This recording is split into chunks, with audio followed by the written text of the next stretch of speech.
uma questão, aproveitando, né, que hoje, justamente hoje, é o dia da pessoa com surdez, né, e nós estamos também no mês de Setembro Verde, que é o mês da inclusão social da pessoa com deficiência. E nós estamos aqui, então, para discutir um assunto muito importante, que tem sido de muitas dúvidas e muita gente ainda, que apesar de a gente já ter tido, faz quase 2 anos, que a inclusão, né, do deficiente auditivo, tanto no mercado do trabalho quanto em outras áreas do dia a dia da vida, né, acessibilidade, ela foi ratificada e incluída pela Lei 14.768, mas ainda surgem muitas dúvidas sobre o que é esse deficiente auditivo, quais são as dificuldades desse tipo de deficiência auditiva unilateral.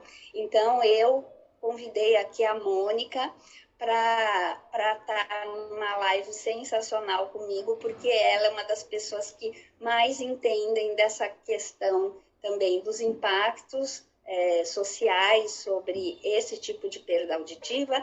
E também a Mônica, para mim, é a grande referência em reabilitação, em aparelhos auditivos, né? E então eu já vou aqui passar a palavra para ela, mas antes vou me apresentar muito rapidamente para vocês, para quem não me conhece, mas eu sou Alice Pena, eu trabalho há uns... Ai, meu Deus, eu sou formada há 38 anos na área Tem que falar essa parte? Pois é. E trabalho desde então, desde o primeiro dia que eu me formei, com a parte de audiologia ocupacional, que é a minha grande paixão, né? E estou aqui, então, convidando a Mônica, que hoje está trabalhando em Portugal, né? Então, a Mônica, para mim, é uma grande referência, como eu falei, na parte de aparelhos auditivos, e hoje ela é uma gerente de produto aí com um cargo super importante. Então, Mônica, deixa eu passar a palavra para você também, você se apresenta e aí a gente já vai começar, já vou te fazer algumas perguntas. Alice, primeiro eu queria te agradecer pelo convite, eu fiquei super feliz. Eu estava com saudade de fazer live, na verdade, estou um pouco afastada do mundo das lives, né? Mas eu estava com saudade, fiquei muito feliz pelo seu convite, eu tenho grande admiração também por você, obrigada pelo carinho de sempre, né? E também já são aí mais de 25 anos nessa jornada aí, né? E há muitos anos ajudando fonoaudiólogos aí também nessa jornada, né? Que eu acho que é um pouquinho o nosso papel hoje, né? Então também fico feliz de estar cumprindo esse propósito aqui. Alice, foi muito bacana quando você me fez esse convite, que eu fui olhar um pouquinho, eu estou afastada um pouquinho do Brasil, tem alguns anos, né? Então, quando essa lei entrou em vigor, que foi no final de 2023, né? Eu já não estava mais no Brasil, então a gente perde um pouquinho, né? E eu fiquei muito feliz em saber que as coisas estão evoluindo, né? Porque lá em 2015, a deficiência auditiva bilateral foi incluída no Estatuto do Deficiente, né? Então, quem tinha perda auditiva bilateral e cumpria os critérios da lei, tinha seus direitos garantidos, né? A lei de cotas e alguma... participação em cargos, enfim, né? Tinha alguns direitos estabelecidos por lei, mas tinha que cumprir esse critério, né, da perda bilateral e pronto. No final de 2023, né, mais especificamente 22 de dezembro, essa lei que você citou aí entrou em vigor e trouxe e acrescentou a deficiência auditiva unilateral total, né? Eu acho que a primeira questão, e acho que foi a minha dúvida, né? Tanto é que foi a primeira pergunta que eu te fiz, e eu acho que a dúvida de todos, ou da maioria que estão aqui conosco agora, é o que significa perda auditiva total, né? Unilateral total. A gente sabe que perda auditiva é perda auditiva, a gente conhece muito bem os impactos, a gente sabe os problemas que as pessoas que têm essa condição sofrem, né, no dia a dia.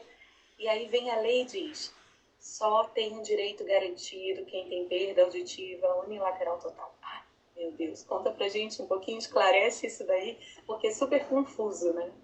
Isso.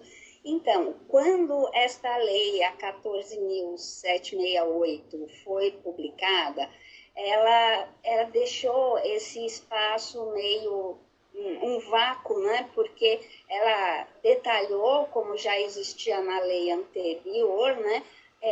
Quais seriam os parâmetros para perda auditiva bilateral. Mas, em termos de perda auditiva unilateral, ela só falou perda auditiva unilateral total. Mas o que é total?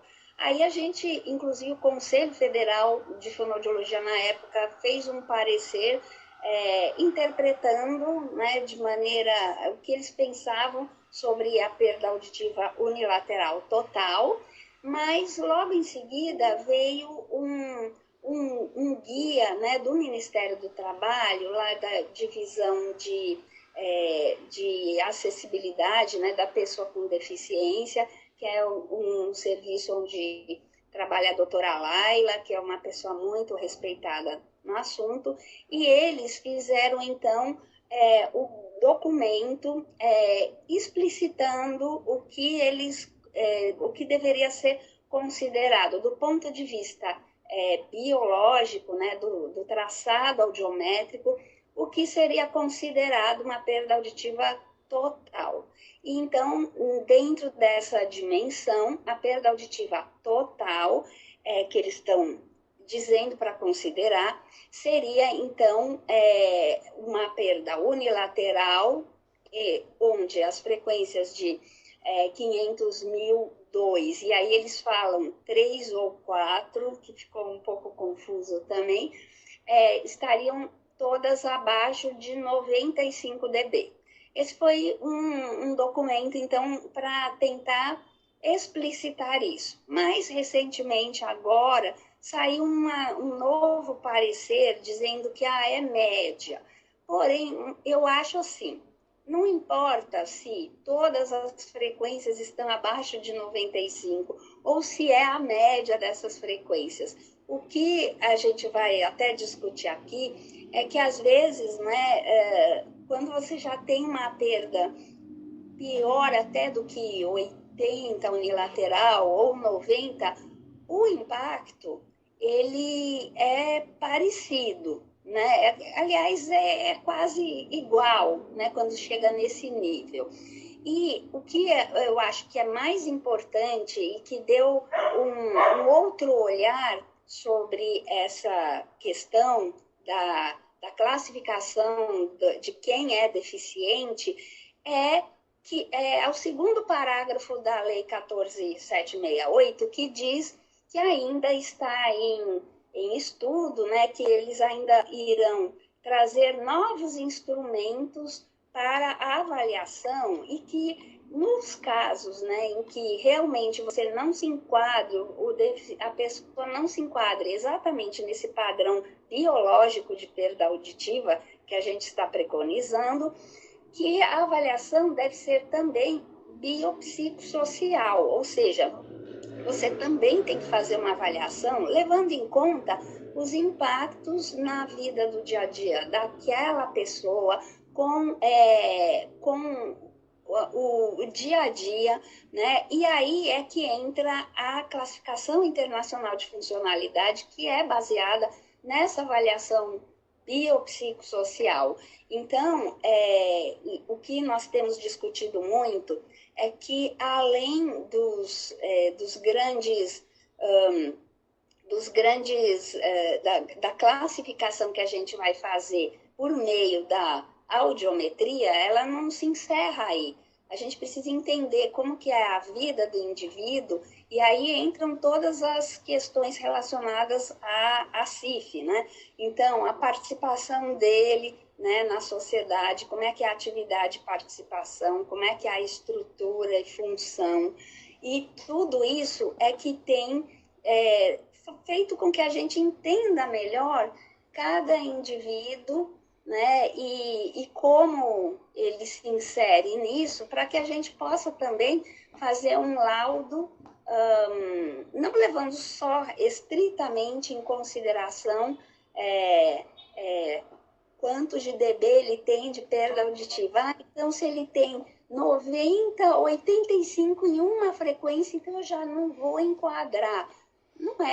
Não é por aí. A gente tem que fazer esse enquadramento se baseando também numa avaliação que também leva em conta os fatores psicossociais. E é isso que ainda o pessoal está discutindo, né? Estamos em evolução com esses aspectos e a gente, então, entende que a perda auditiva unilateral, né, demorei também eu para entender o quanto que ela tinha de impacto nisso tudo, porque eu falava, não, mas é totalmente diferente, né, o comportamento de um deficiente auditivo bilateral de um deficiente auditivo unilateral, né? Então, eu também custei a entender que, se a gente pensar do ponto de vista psicossocial também, o deficiente auditivo unilateral, ele também pode ter muitos impactos desde da atividade escolar dele, do primeiro aprendizado, né? E é aí que eu vou também devolver a pergunta para você, pensando, então, que temos pela frente uma dimensão de laudos biopsicossociais que agora a gente tem que fazer, e eu acho que o fonoaudiólogo é um dos profissionais mais competentes para fazer esses laudos. Então, pensando nisso, Mônica, é que eu queria também saber de você essa visão, né?